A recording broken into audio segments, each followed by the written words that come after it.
Hello everyone, today in this video we will fight against the atmospheric of our world around us, and this time we will discuss a specific case. I mean, we see that for many years, I would say that in recent decades, almost all European countries, especially the ones within the structure that it's called European Union, but now we see that it's gonna be at least many people who are the part of the real business political elite of this entity, they would like to make it like a super state, so another union of socialist European republics, but this time on the west. So we see that in case of these countries, a majority of them follows the neo-Marxist leftist ideologies, and many not very wise things are being realized, are happening there, I would say, and many not very wise projects are being realized, like this massive migration of people who are not there to work, like all of this LB and so on, these theories that really take back the moral condition of the society, and so on and so on and so on. Also, this madhouse with so-called green energy that is not so green also takes place there.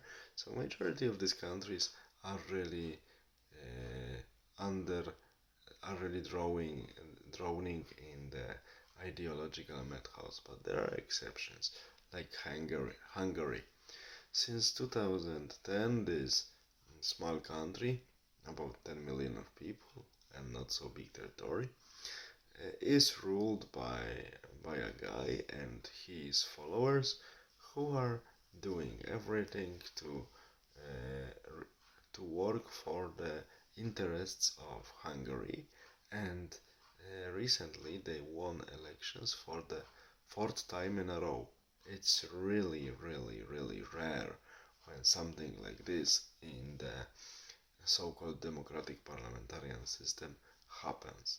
And it would be good to discuss why it happened and what in particular took place in the mind of each Hungarian person separately, and also globally for the Hungarian population, that at the end of the day they uh, they realize that their particular interests are convergent with the interests of entire Hungarian population. That's why they support despite pressure from outside, and also some people who would like to change the system in Hungary, not so numerous luckily for Hungary, from inside, is growing year by year. So it's really something very, very surprising and interesting at the same time. If we look at the geopolitical map of current European Union countries, for instance, we see that in Poland, uh, two terms in the parliament, and there is a change into another option. But in Hungary, four time in a row, one wins the election, and we know this is a long time since 2010. Many things changed, many challenges Hungary as a society and state had to face, but still politically people are supporting really vividly their leader and his agenda. And this agenda is only focused on the Hungarian interests, and Hungary is playing really well. It doesn't offer everything it has to the west, and it doesn't offer anything to the east, so in Russia, China either. It plays really well in between these two camps and tries to extract as much as possible, and tries to defend its own influences and interests.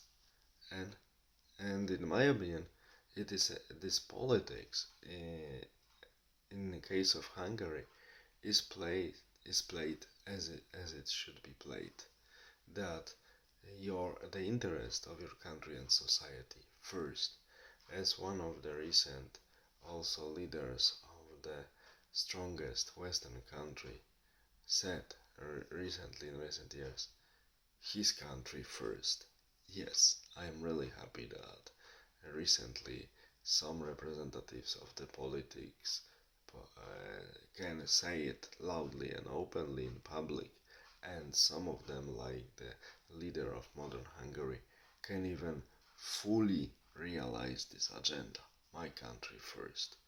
And now this is interesting to me. I don't know the answer, but I invite you for the discussion. Why in Hungary suddenly after 2010 difficult difficult rule of the post-communistic governments and huge corruption in the country and economical problems, why suddenly Hungarians realize that the particular interest of each of them is convergent with the interest of the almost entire population, but in practice with the Hungarian state, and why cannot it happen in different countries?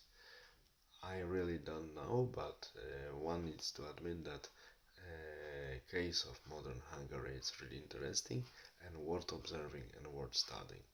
All the best. Have a nice day. Bye.